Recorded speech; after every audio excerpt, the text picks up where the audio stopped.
අයිබෝන් කියලා ඔබ පිළිගන්න අපේකම වැඩසටහන අද අලුත් වැඩසටහනක් අපි පොරොන්දු වෙන ආකාරයට අපි හැමදාම ගේන්නේ අලුත් වැඩසටහන අපේකම අගේන ඔබට අපේකම අපේ ශ්‍රී ලාංකිකයන් එක එක දක්ෂ ශ්‍රී ලාංකිකයෝ ඉන්නවා මේ නව ශ්‍රීලංකාවේ පුරාම එක එක තැන්වල ඒගොල්ලන්ගේ ඒ ක්ෂේත්‍රවල ඉතින් අපි මේ අද ගේන්නේ මේ කරාතේ පිළිබඳව ඉතාමත් ප්‍රවීණ නව ශ්‍රීලංකාවේ ඉන්න තම ජාත්‍යන්තර මට්ටමට ගිය විනිසුරුවරේ ඉතින් අයිබෝන් කියලා පිළිගන්න අපේ ධම්මික මහතා ඉතින් මේ නව ශ්‍රීලංකාවේ ඉන්න හැමෝම දන්න චරිතයක් ඉතින් ඇත්තටම අපේකමට විශාල ගෞරවයක් එතුමා අපේ වැඩසටහනත් එක්ක අද එකතු සම්බන්ධයෙන් ධම්මික අපි පොඩ්ඩක් කතා කරමු මේ මොකද්ද මේ කරාතේ කියන්නේ අපි හැමෝම දන්නවා කරාතේ කියන්නේ නමුත් කොහොමද මේකේ පටන් ගන්නේ සහ කොහොමද මේක විකාශනය වෙන්නේ අපි ඉතිහාසය ගැන පොඩ්ඩක් කතා කරමු කරාතේ ඉතිහාසයට ගියොත් මුලින්ම නම කියවෙනවා බෝධිධර්ම කියන භික්ෂුවගේ.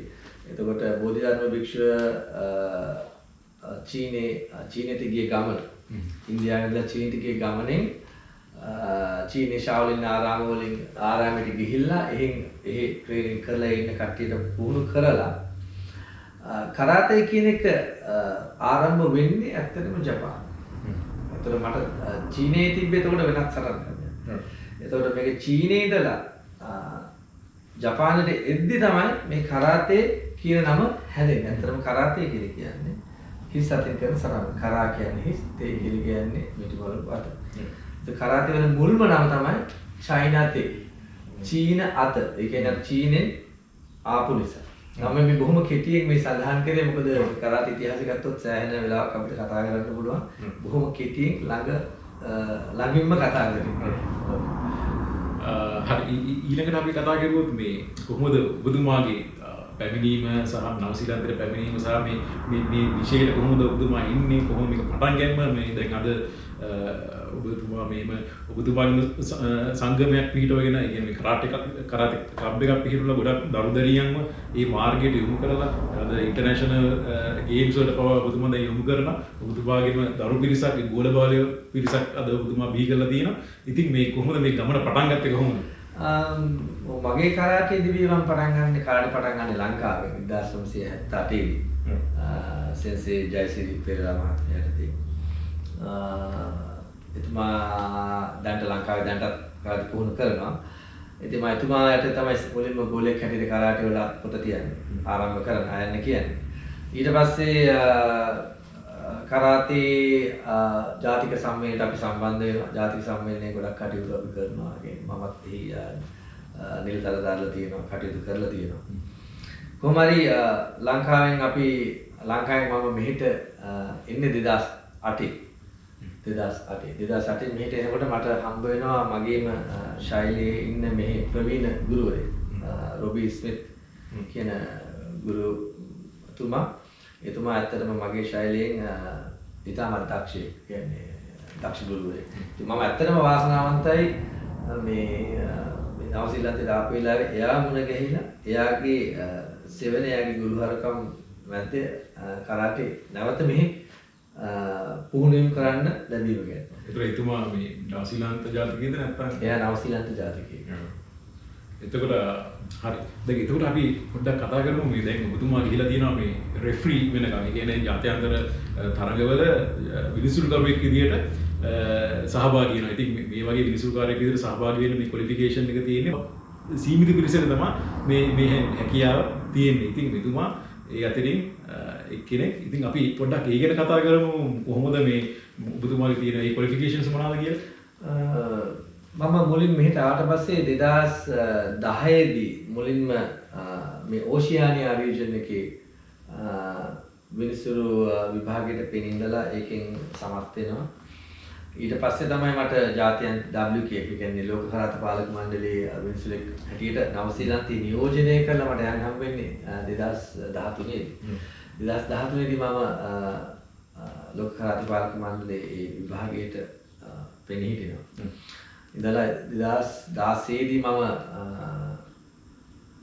සම්පූර්ණ කියන්නේ full qualified referee කෙනෙක් හැටියට ඒ විභාගෙ සමත් වෙලා දැනට නව ශ්‍රීලංකාවේ ඉන්න කීප දෙනාගෙන් කියන්නේ පූර්ණ සුදුසුකම් තියෙන කීප දෙනාගෙන් කෙනෙක් හැටියට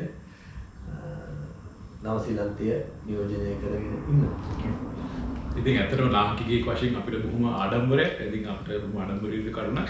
ඉතින් අපි පොඩ්ඩක් කියමු දැන් අපේ දරුදරියන් අපේ පාසල් වයසේ ඉඳලා මේ ක්ෂේත්‍රයට යොමු කරන එකේ මොනවද තියෙන වාසි කොහොමද මේ ළමයිගේ පර්සනැලිටි එක නැත්තම් ඒ වෙන මොනවද ඒගොල්ලන්ගේ ප්‍රගුණ වෙන දේවල් කරාටේ ඇත්තටම මම නම් දකින්නේ ඕනම වයස් සීමාවක් නෑ. දරුදරයෙක් කියලා ගත්තොත් අපිට අවුරුදු Tamanta තේරෙන කාලේ අවුරුදු 4න් ඉහළ ළමයි ඉඳලා වැඩිහිටියා දක්වාම අපි ඉගෙන ගන්න ගත්තොත් හොඳයි කියන සටන් ක්‍රමයක් ක්‍රීඩාව.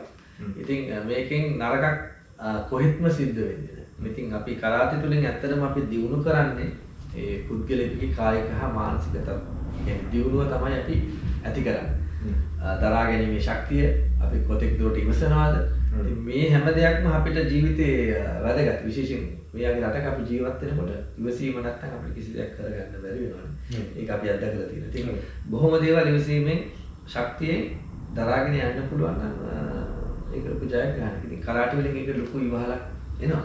අපි මෙතුම මම අර කලින් කිව්වා වගේම මේ නව ශ්‍රීලන්තයේ මේ විශේෂම ඕක්ලන්ඩ් වල මම හිතන්නේ ඕක්ලන්ඩ් වල විතරයි මෙතුමා මේ ක්ලාසස් කරන්නේ. මෙහෙම කළා ගොඩක් එයාගේ ගෝල බාලයෝ ගොඩක් පිරිසක් අද මේ ක්ෂේත්‍රයට යොමු කරලා ඉස්සරහටම ගෙනිහිලා තියෙනවා. ඉතින් අපි පොඩ්ඩක් කතා කරමු ඔබතුමා කොහොමද මේ පිළිබඳව මේ ව්‍යාප්තිය කරන්නේ? ඔබතුමා කොහොමද මේ අපි ක්ලබ් එකක් ඕපන් කරලා තියෙනවා මේ ඕක්ලන්ඩ් වල. ඉතින් මේ වැඩ කටයුතු කොහොමද වෙන්නේ කියලා අපි පොඩ්ඩක් විස්තරයක් කරු. ඔව්. ඇත්තටම මම ඕක්ලන්ඩ් වදෝකායි කරාටි ක්ලබ් එක ඕපන් කරන්නේ 2009. මම ඇවිල්ලා අවුරුද්දකින් රොබි සෙන්සේ මට කියනවා ධම්මික මේක පටන් ගන්න. වාගේ සුදුසුකම් වලට තියෙනවා. ඉතින් ඒ නිසා ඔයා මේක ඇප්ලයි කරන්න ෆෙඩරේෂන් එකට.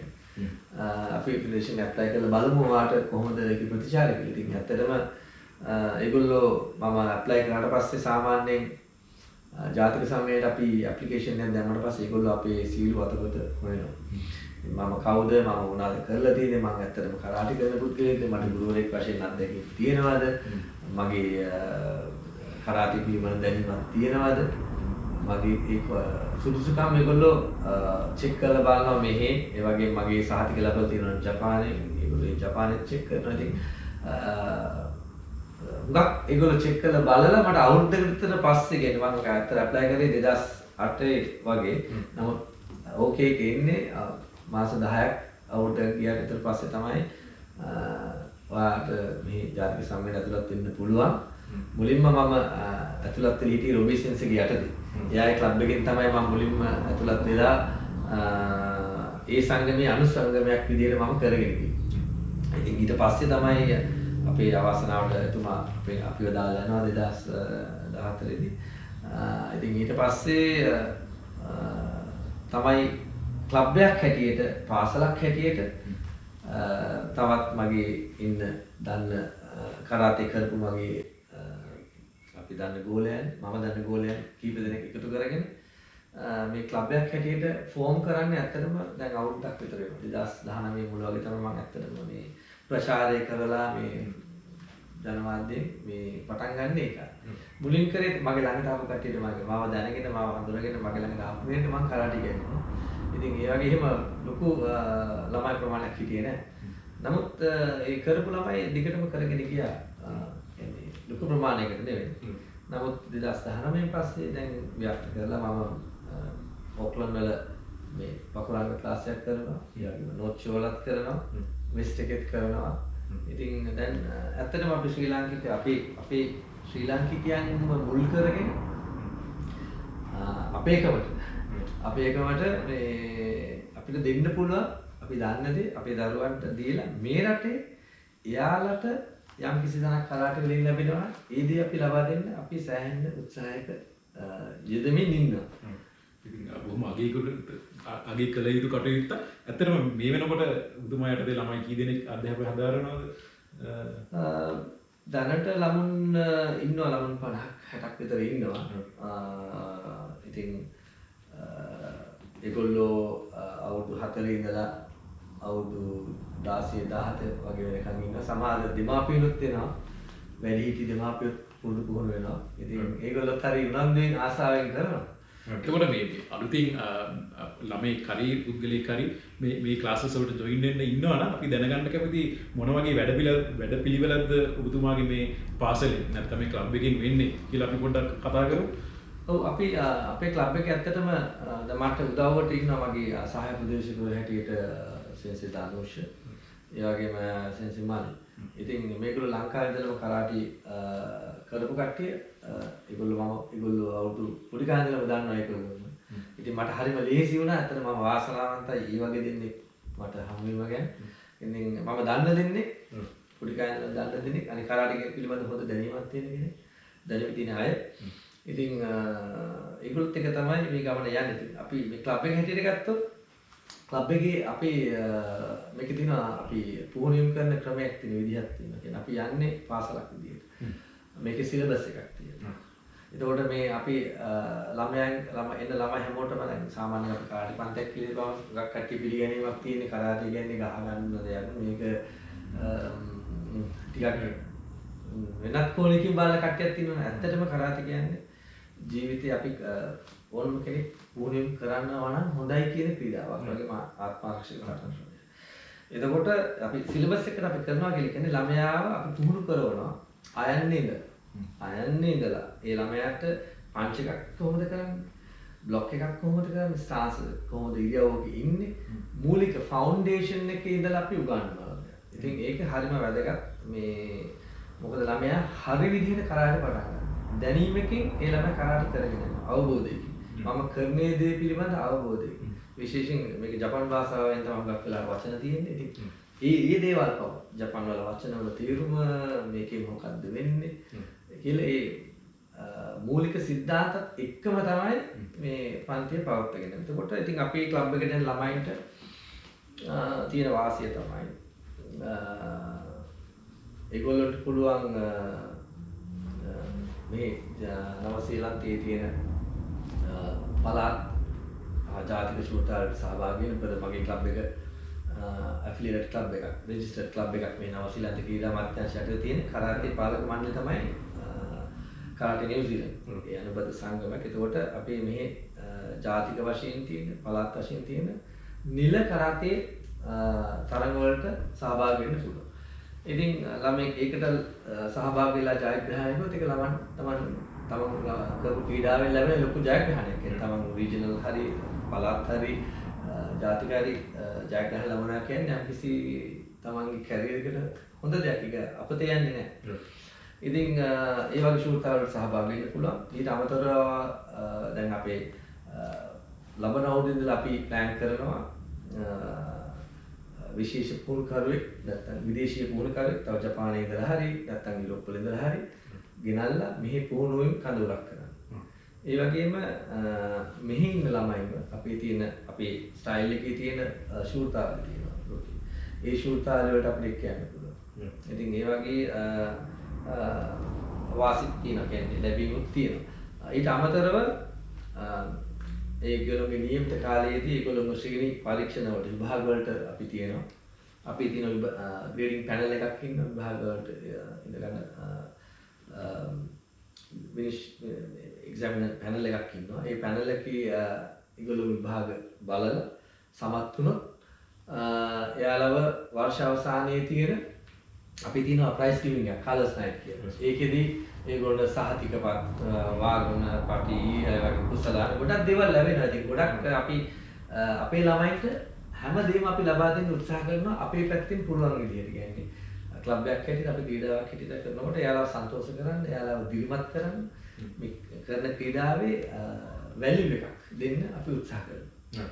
ඒ කියන්නේ දැන් අපිට දැන් ගොඩක් නිවුස් පේපර් වල අපි දැකලා තියෙනවා ලංකාවෙන් එපිට ජීවත් වෙන අපිට ගොඩක් වෙලාවට මේ පාසල් වල තියෙන එක ප්‍රශ්න බුලින් වගේ ප්‍රශ්න වලට ඉතින් මේ කරාටි ක්‍රීඩාව බොහොම මම හිතන්නේ ඒකට ගොඩක් හොඳ සොලියුෂන් එකක්. ඒකට ගොඩක් වෙලාවට ළමයින්ගේ පර්සනැලිටි එක හැදෙනවා. ඒ වගේම ඒගොල්ලන්ගේ තියෙන ඒ මානසික මට්ටම හැදෙනවා. මේ දැන් මේ මහතා කිව්වා වගේ ඒ විතරක් නෙමෙයි ඒ පැත්තෙන් විතරක් නෙමෙයි ඔබට මේ කරාටේ ඒ ෆීල්ඩ් එකේ ප්‍රගුණයක වීමට ඉස්සරහටම යන්න ඉන්ටර්නැෂනල් ඒ තැනටම යන්න මේක පටන් ගැනීමක් මිදුම කරාටි ලොකු දෙයක්. දැන් මේ බ්‍රාන්චස් කිහිපයක්ම ඔබ ක්ලාසස් කිහිපයක්ම කරගෙන යනවා මේ ඕක්ලන්ඩ් වල. ඉතින් තනියම කරන්න අමාරුයි අනිවාර්යයෙන්ම. ඔබට හොඳ කාර්ය මණ්ඩලයක්, හොඳ ස්ටාෆ් එකක්, හොඳ ටීචර්ස්ලා ඉන්න ඕන. ඉතින් කොහොමද කාර්ය මණ්ඩලය? ඇත්තටම මුලින් කිව්වේ මම ඇත්තටම වාසනාවන්තයි. මොකද කරාටේ ක්‍රීඩාව තුළ තියෙන විනයත් එක්ක හම්බ වෙච්ච හොඳ ගුරුවරු මට ඉන්නවා. ඒගොල්ලෝ ඇත්තටම කරාටේ කරපු කට්ටිය කරාටේ පිළිබඳ හොඳ දැනීමක් තියෙන කට්ටිය. ඉතින් මම මුලින් කිව්වා වගේ සෙන්සි දනෝෂ, සෙන්සි මලෙත් ඒ වගේම ළඟදී අපිට මේ මගේ ක්ලබ් එකට ජොයින් වුණා සෙන්සි සමන්. ඉතින් මේගොල්ලෝ ඔක්කොම ලංකාවේ කරාටේ කරපු කට්ටිය ජාතික තරග වලට ඉදිරිපත් වෙලා විශේෂයෙන් දනෝෂ එයා කනිෂ්ඨ ආසියාතික බ්‍රෝන්ස් මෙඩල් ලෝකඩ පදක්කමක් තියෙනවා ලංකාවේ නියෝජනය කරලා. එතකොට සමන් ජාතික මට්ටමේ ලංකාවේ තියෙන ජාතික ශෝතාවල සහභාගීලා ජාතික මට්ටමේ තරග දීලා දෙන්නේ. මල්තුත් එහෙම. ඉතින් මේගොල්ලෝ අත්දැකීම් එක්ක ඉන්න ගුරුවරු. ඉතින් එයාලාගෙන් අපිට මේ මෙහි ඉන්න දරුවන්ට සේවයක් කරන ලැබීම ඇත්තටම අපි ඔක්කොම වාසනාවක්. ඉතින් අපේ එකමට අපිට දෙන්න පුළුවන් උපරිම අපි කරාටේ වලින් අපි ලබා දෙනවා. කොහොමද මේක තියෙන අත්දැකීම කොහොමද මේ ළමයින්ට මේ තියෙන අපේ ශාස්ත්‍රය බෙදලා දෙද්දි කොහොමද වෙන අත්දැකීම පොඩ්ඩක් කතා කරමු. ඔව් ඇත්තටම අපි කරාටේ පටන් ගත්තේ ලංකාවෙන්. ඉතින් කනිෂ්ඨ තරඟ, පළාත් තරඟ ඊට පස්සේ ලංකාව ජාතික තරඟ නියෝජනය කළා. ඒ වල අපි ලබාගත් ජයග්‍රහණ සහ ඒ අත්දැකීම් ඊට පස්සේ අපි එතනින් එහාට ජාත්‍යන්තර තරඟ වල ගිහලා ජයග්‍රහණ කළා තියෙනවා. ඉතින් ඒ අත්දැකීම් සියල්ල එකතු කරගෙන ඒට අමතරව අපිට හොඳ ගුරුවරු හිටියා. ඒ දවස්වල ඉඳන්ම ඇත්තටම අපි ජාත්‍යන්තර තරඟ වලට යද්දී අපිත් එක්ක ගියා ගුරුවරු කිහිපයක්. ඒ අතර ධම්මික සෙන්සිට් කෙනෙක්.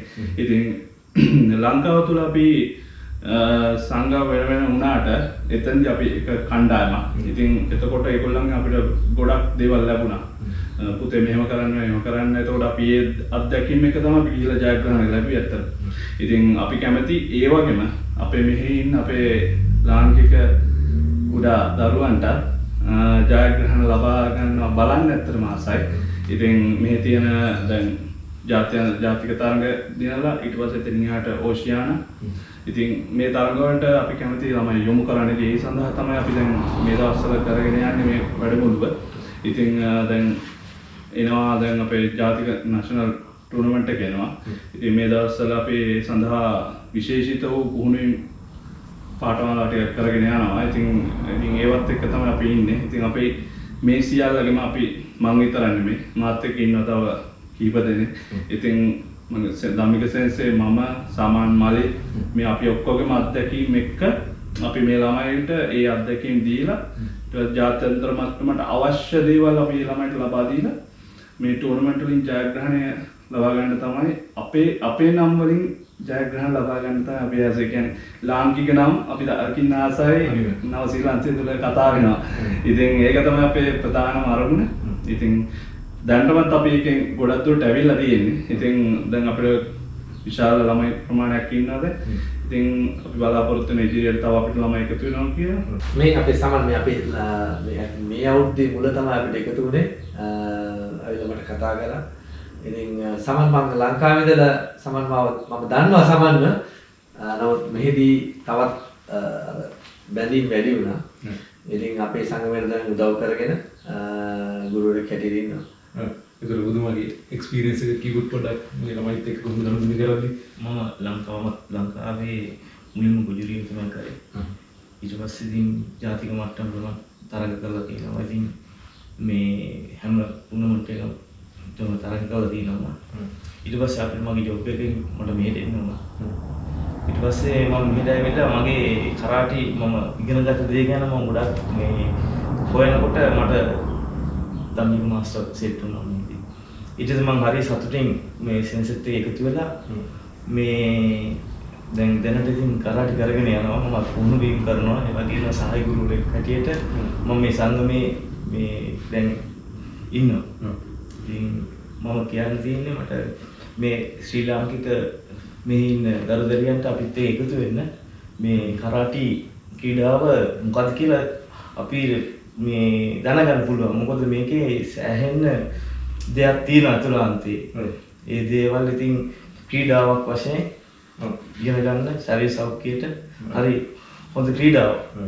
මම පොඩි ප්‍රශ්නයක් අහුවොත් මේ කරාටි ක්‍රීඩාව පිරිමි ළමයිට විතරක් දෙයක්ද නැත්නම් ගෙහි ළමයිටත් පුළුවන්ද? පුළුවන්. ගෑනු ළමයිට කිසිම ભેදයක් නැහැ. වයස කට්ටියට ඕන කෙනෙකුට මේක හදාරන්න පුළුවන්. ඔව්. එතන අපි තව දෙයක් දැම්ම තමයි දැන් අපි දැන් මේ හැම දෙයක්ම කමර්ෂියලයිස් වෙලා තියෙනවා. හැම දෙයක්ම අපි රියැලිටි වෙලා තියෙනවා. ඉතින් අපි මේ කරාතෙත් එක එක පැති වලට ගිහිලා තියෙනවා. නමුත් මේ කරාතේ වල වැලියු එක මොකද්ද ඇත්තටම කරාතේ වල තියෙන මොනවද කැටගරිස් අපි පොඩ්ඩක් කියමු. කැටගරිස් කියලා කියපුවම කරාතේ ගත්තාම කරාතේ අපි ක්‍රීඩා කරාතේ කියලා අපිට හඳුන්වන්න පුළුවන් එක් කොටසක් තියෙනවා. ඒ වගේම සමහර ක්ලබ්ස් තියෙනවා තදින් පහළ වෙන ෆුල් කන්ටැක්ට් ක්ලබ්ස්. එතකොට ලෝක කරාතේ පාලක මණ්ඩලය අනුමත කරලා තියෙන්නේ ඔලිම්පික් තරඟ වලට අනුමත වෙලා තියෙන්නේ ක්‍රීඩා කරාතේ. ස්පෝර්ට්ස් කරාතේ. එතකොට ඒක තමයි ඒකෙන් තමයි අර මුලින් අපි මම කියමගේ සුසුසුකමත් මම හදාගෙන තියෙනවා. එතකොට ක්‍රීඩා කරාතේ පිළිබඳව නීති රීති ඒ තරඟ පිටියේ කොහොමද හැසිරෙන්නේ තරඟ කරන්නේ කොහොමද ගොඩක් ඒ ඇතුලේ සඳහන් කියන්නේ නීති රීති තියෙනවා. ඒ නීති රීති පද්ධතියක් යටතේ තමයි අපි කොහොමද කටයුතු කරන්නේ අපි උගන්වන්නේ. ඉතින් ඒක හරි වැදගත්. නැතුව කරාතේ කීපම හුඟක් වෙලාවට හිතන්න පුළුවන් කරාතේ පාතේකට අතපය විසි කරන එක නේද මේ කරාතේ කියන්නේ නෑ. කරාතේ ඒක ඇතුලේ නීති රීති පද්ධතියක් තියෙනවා විශේෂයෙන් ක්‍රීඩා කරාතේ. ඒ කියන්නේ අපි එනිමිටර් අපි ගෞරව කරන්න ඕන එහෙම අනිවාර්යයෙන්. මොකද අපි ක්‍රීඩා තරඟ කරන්න ගියාම තරඟ පිටියේ අපිට ක්‍රීඩා කරන්න අපිට කෙනෙක් ඉන්නවා. ඒ අපේ එනිමි කියලා හිටියට අපිට ගන්න බෑ. අපි තරඟ කළුවෙක්. එයාත් ඇවිල්ලා තරඟයක් දෙන්න. ඉතින් ජය පරාජය කෙසේ වෙතත් තරඟ වැදීම මම හිතන්නේ ඒක හොඳ දෙයක්. කියන්නේ අපි යාව ආරක්ෂා කරගෙන ප්‍රතිවාදියාව ආරක්ෂා කරගෙන තමයි අපි සටන් කරන්නේ. ප්‍රතිවාදියා විනාශ කිරීමේ පරමාර්ථයෙන් නෙවෙයි ක්‍රීඩා කරාතේ තරඟ තියෙන්නේ. නමුත් සමහර කරාතේ තරඟ තියෙනවා ෆුල් කන්ටැක්ට්. දැන් ඒ වගේ නීති රීති වෙනස්. ඒකෙදී ප්‍රතිවාදියා බිම හෙලන්න ප්‍රතිවාදියාව නොකවුට් කරන්න පුළුවන්. ඉතින් ඒ තරඟ නීති රීති යනවා. ඉතින් ඒකෙන් උස් පහත් ભેදයක් නැහැ. ඒ නමුත් ඒ තරඟ නීති රීති සම්බන්ධයෙන් ගත්තාම සම්පූර්ණ මාර්ග දෙකක යන එකක්. නමුත් ක්‍රීඩා කරාතේ කියලා කියන්නේ තදින් පහර දෙන පාරක් අපි හිතමු පාරක් අපි කරනවා නම් අපි 100%ක්ම කන්ට්‍රෝල් කරන පාරක් තමයි අපි එල්ල කරන්නේ. තදින් පහර දෙන පාරක් අපි සමහරට කන්ට්‍රෝල් නැතුව අන්කන්ට්‍රෝල් පාරක් වගේ වෙන්නත් පුළුවන්. නමුත් ක්‍රීඩා කරාතේ කියන්නේ හරි අමාරුයි මම හිතන්නේ.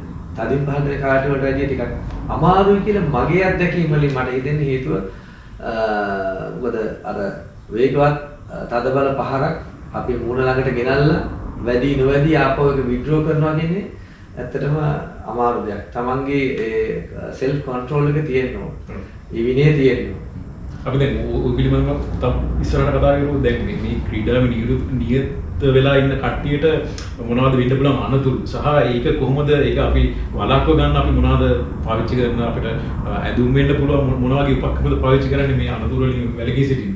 හොඳයි ක්‍රීඩා තරඟවලදී අපි නීති රීති පද්ධතියක් දිනනවා කියලා මම කිව්වා. එතකොට මේ නීති රීති වල එක කොටසක් තමයි ඒකට භාවිතා කරන ඇඳුම්. කියන්නේ අපි ග්ලව්ස් දානවා. මික්ස්. ඒ වගේම අපි shin pads මේ foot protections අපි දාන්න ඕන. ඒ වගේම වයස පොඩි කට්ටියට face mask දාන්න පුළුවන්. mouth guard. ඉතින් මේ chest protector. ඉතින් මේ ඒවා නැතුව අපිට තරඟ කරන්න බෑ. මේවා අනිවාර්යයෙන්ම මේ ආරක්ෂිත මේවල මේ උපකරණ තියෙන්න ඕන. ඉතින් ඉතින් බොහෝ දුරට ක්‍රීඩා තරඟවලදී අනුතුරු නොවෙනවා කියන එක නේ මොකද මේක කන්ටැක්ට් ස්පෝර්ට් එකක්. කන්ටැක්ට් වෙන ස්පෝර්ට් එකක්. ඒක සමහර විට ඇක්සිඩන්ට්ලි වෙන්න පුළුවන් දේවල් තියෙනවා. ඒක ඉතින් ඕනම ක්‍රීඩාවක තියෙනවා. ඔව්. දැන් ක්‍රිකට් ගහදී බෝලේ වැදිලා නැති වෙලක් තියෙනවා. නමුත් කරාටේ ක්‍රීඩා ලෝක කරාටේ ශූරතාලයක හෝ ආසියාතික කාර්ය ශූරතාලයක කිසිම දවසක අපි දැනුවත් මගේ දැනුවත්කමින් කිසිම ක්‍රීඩකයෙකුට ජීවිත හානියක් සිද්ධ වෙලා නැහැ. ඉතින් අනුතුරු සිද්ධ වෙලා තියෙනවා. ඉතින් ඒ ඇක්සිඩන්ට් ඒක සාමාන්‍ය හැම ක්‍රීඩාවකම තියෙන පොදු ගැටලු.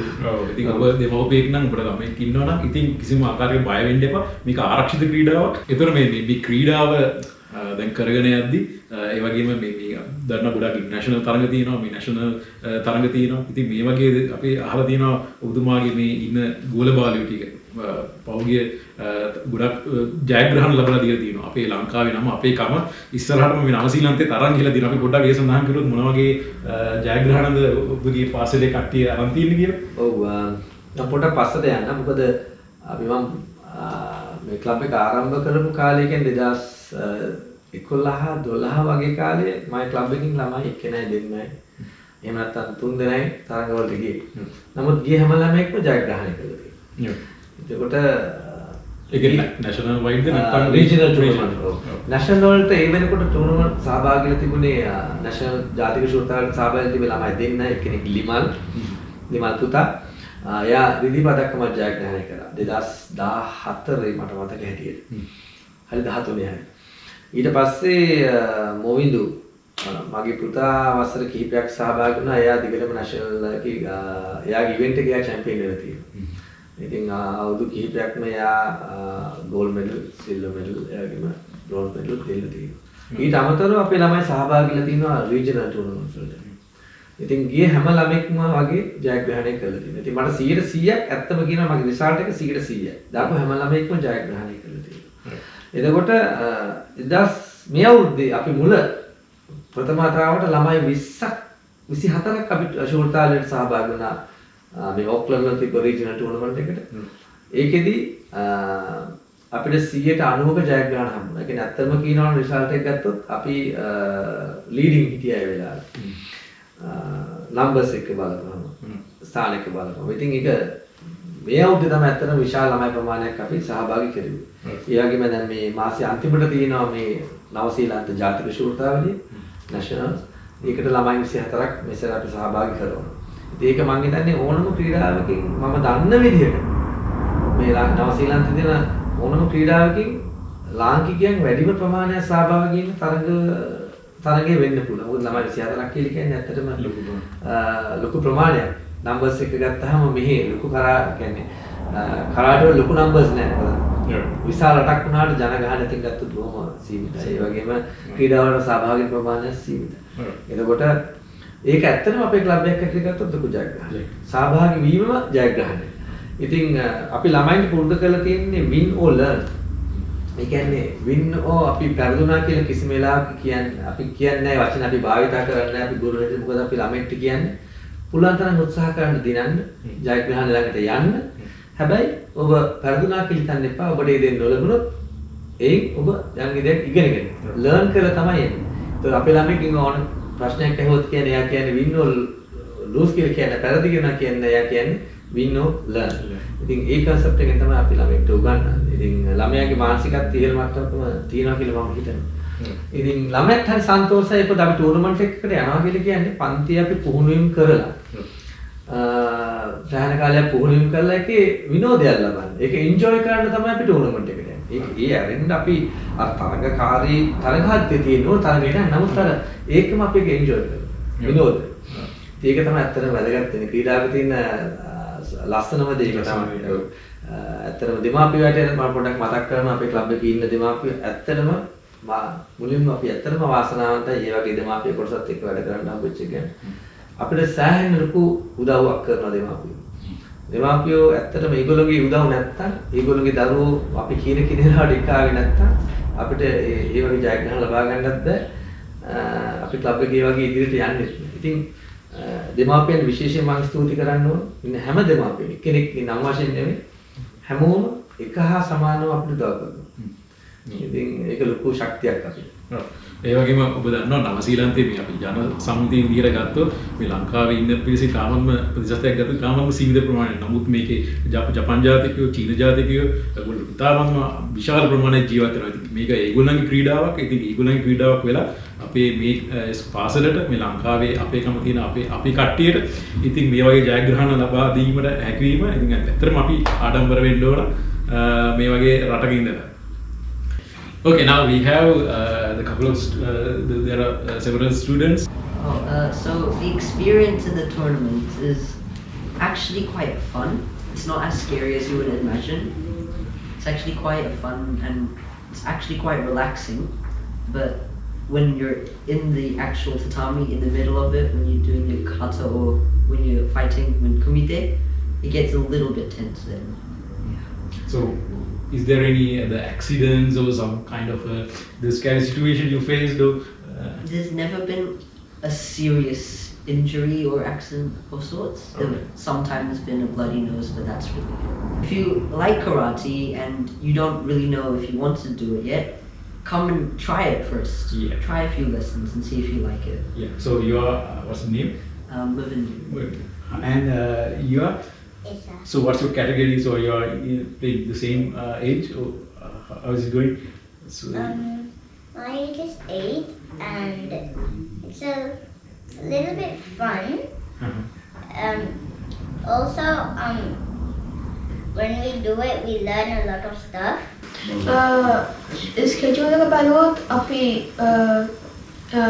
ගෙදර ඉඳලා මේ 10 minutes workout එක කරන්න ඕන. මේ ඇවිල්ලා අපි අපේ බවුඩු කරනවා. ඊට පස්සේ අපි ගොඩක් වෙලාවට කාර්ටස් කරනවා. නැත්නම් කුමිතේ fighting. නැත්නම් normally අපි start කරන අපේ punches වලින් blocks වලින් අපේ basic දේවල් ඒවා පටන් අරගෙන තමයි මේ අනිත් දේවල් වලට යන්නේ මේ ඒ කියන්නේ කුමිතේ හරි කතා කරලා හරි I've been learning a lot of things like defending myself from other things and protecting myself All right. and learning how to fight and Okay. ඒ වගේ තමයි මේ අපිට හොඳ ගුණයක් ලැබලා ඉන්නවා. ජාත්‍යන්තර මට්ටමින් සම්මානලා. ඉතින් ඒ වගේ ගුණයකට මේ දරුවන්ට මේක හදාරන්න තියෙන එකම අවස්ථාව මේ නාවසිවන්තේ ගෝපුරදියා. මේ වදෝකායි සංගමය. ඉතින් මම ඉක්මනට මම බයි කියන්නේ අද ඉතින් ඒකේ කුරුමන්ට තියෙනවා. එතකොට මේ පුතාව මේ සංගමයෙන් යොමු කරන්න කලින් සහ කිරුවන ගේම් කිරුවට පස්සේ මොනවාද තිබුණ ඉම්ප්‍රූව්මන්ට්ස් මොනවාද එයාගේ ඩිසිප්ලින් පැත්තෙන් එතකොට එයාගේ ෆිසිකල් ඒ කොහොමද ඒ ඉම්ප්‍රූව්මන්ට්ස් කතා කරලා ඔව් ඉම්ප්‍රූව් කියන්නේ මෙයා අතරම මුලින්ම ශක්තියක් තිබුණා එතකොට එනකොට ඉතින් ඒක අර සත්‍යයක් දෙයක් කියලා යනකොට මේක නිකම්ම නැතෝ ගියා ඊට පස්සේ එයාගේ ආසාවෙන් මේක එන්න ආයෙත් ප්‍රැක්ටිස් කරන්න ගත්තා ඉතින් මුලින්ම අපේ හිතුවේ මුලින්ම ඩිසිප්ලින් හදන්න කියලා. මම හසුනිට ඩිසයින් කරේ අපිට ඒවට පස්සේ ලංකාවේ සෙන්සර් කෙනෙක් ගන්නවානේ. ඒකට අපි ලංකාවේ ටීච් කරන විදිහ අපි යාලට කියලා දෙනවා මෙහින්දදී. ඒ වගේම එක තැනක ඉන්න විදියට කට්ටියට රෙස්පෙක්ට් කරන විදිය ඒ දේවල් අපි මේකෙදි ලර්න් කරනවා. ඒක තමයි මූලිකම ඕනකම තිබුණේ අපිට මෙහෙදී. අපි ඒකම තමයි සෙන්සර් කිව්වේ අපිට ඕන මේ ඩිසිප්ලින් හදාගන්න. වීකෙන්ඩ්ස් අපි වෙන් කරලා තියෙන කරාටේ වෙලාවට. ඒකට වීක්ඩේස් වල ක්ලාසස් නැහැ. වීකෙන්ඩ්ස් තියෙන්නේ. අපි ෆැමිලි එකක් විදිහටම අපි ඒකට ඩෙඩිකේට් වෙලා ඉන්නවා. ඒකට එක්කන් හදාගෙන. ඒකෙන් ගොඩක් වෙලාවට අර කන්සන්ට්‍රේෂන් එක හොඳට හැදුණා. ඒක කන්සන්ට්‍රේෂන් එක අපිට මේ උදව් වෙනවා ඇත්තටම පාසලේ වැඩ කටයුතු ඒ ස්ටඩීස් උත් කරන්න.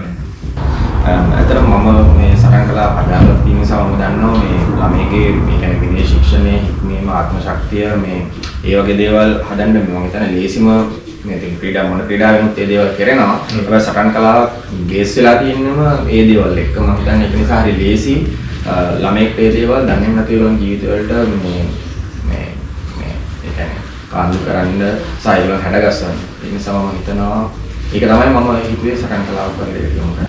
Okay, now we have our the little champions here from this school. So we would like to know about your name. So we start from here. What's your name? Ranuki. Ranuki. Name?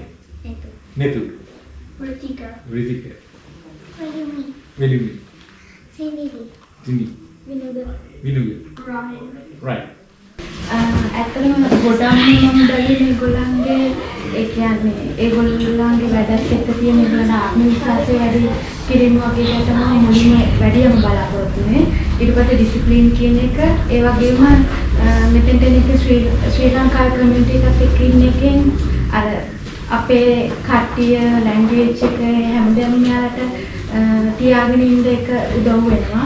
ඒකෙන් තමයි විශේෂයෙන්ම හිතේ.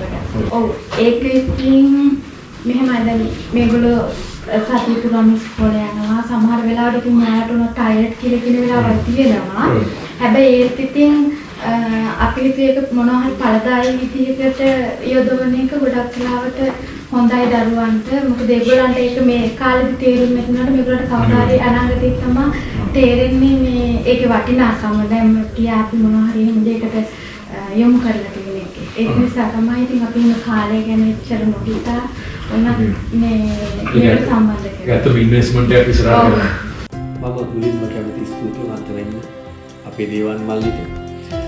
අපේකම වෙනුවෙන් අපිව හොයාගෙන ඇවිල්ලා ඔක්කොම කරාතේ දේව වදෝකායි කරාතේ පාසල ගැන නවසීලන්තයේ වාසය කරන ශ්‍රී ලාංකිකයන් දැනුවත් කරන්න හඳුන්වලා දෙන්න මේ දක්වපු සහයෝගය. බොහොමත්ම ස්තුතියි දේවන් මල්ලි අපිට මේ දක්වපු සහයෝගය. ඒ වගේම මම විශේෂයෙන් මේ අවස්ථාවේදී මතක් කරන්න ඕන මෙවර පවත්වන අපේ ත්‍යාග ප්‍රදානෝත්සවය නැත්නම් අපි කලර්ස් නයිට් එක ගැන. අපි මේ ත්‍යාග ප්‍රදානෝත්සවය පවත්වන්නේ අපේ පාසලේ පුහුණුවීම් ලබන අපේ දූ දරුවන් වෙනුවෙන්. යාලා නවසීලන්තයේ තියෙන කරාතේ තරඟවලට සහභාගී වෙනවා. ඒ වගේම එයින් ජයග්‍රහණය ලබනවා. ඒ වගේම අපේ පාසල් මගින් අපි පවත්වන වර්ණපටි ශ්‍රේණි පරීක්ෂණ ඒවට සහභාගී වෙනවා. ඒ වගේම එහෙම සමත් වෙනවා. ඉතින් ඔවුන්ව දිරිමත් කරන්න, ඔවුන්ව උද්වේගමත් කරන්න අපි පවත්වන මේ කලර්ස් නයිට් ත්‍යාග ප්‍රදානෝත්සවයට කුසලාන සඳහා මෙවර අනුග්‍රහකත්වය ලබා දෙන්නේ සෙන්චරි 21 ඉරේෂ් දෙන්නකෝන් මල්ලි. ඇත්තටම ඉරේෂ් මල්ලි බොහොමත්ම ස්තුතියි. ඔයා අපේකම වෙනුවෙන් අපේ ළමයින්ට අනුග්‍රහකත්වය දක්වන්න ඉදිරිපත් වෙනවා. ඒක අපිට ලොකු හයියක්. ඒ වගේම මම මේ වෙලාවේ මතක් කරන්න ඕන අපිට සම අනුග්‍රහකත්වය දක්වන හිතවතුන් ස්පයිස්ලෑන්ඩ් අධිපති රූබන්, ඒ වගේම අපේ රංග සුමනසේකර මේ හිතවතුන් අපිට උදව් කරනවා අපේ කලර්ස් නයිට් එක සාර්ථකව කරගෙන යන්න. ඉතින් එයාලා හැමෝටම මම මේ අවස්ථාවක් කරගන්නවා ස්තුති කරන්න අපේකමට අපේ දූ දරුවන් වෙනුවෙන් කරන මේ අනුග්‍රහකත්වයට. බොහොමත්ම ස්තුතියි.